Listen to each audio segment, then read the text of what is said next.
Pinagtatawanan ng mga DDS si Sherwin Gatchalian, si Senate President Sherwin Gatchalian, dahil bakit pa daw siya ang hinalal na Senate President kung hindi rin siya mag-preside sa impeachment or hindi siya marunong mag-preside sa impeachment.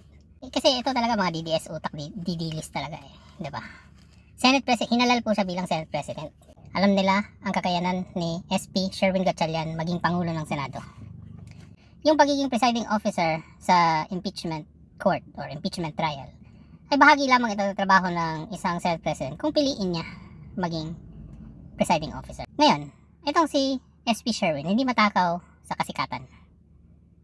Hindi kailangan na siya ang mag-preside. Alam niya ang kakayanan niya.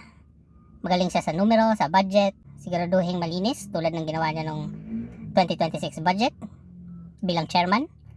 Mas gusto niyang gamitin ang oras niya para masiguro na mga batas na kailangan ipasa ay maipasa nila.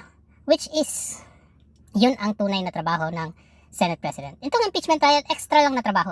Yung impeachment court, extra na trabaho ng Senado pag merong trial, merong opisyal na inaakusahan o na-impeach sa mababang kapulungan. Hindi ito ibig sabihin na hindi siya magaling or useless o walang silbi ang paghalal sa kanya bilang Senate President.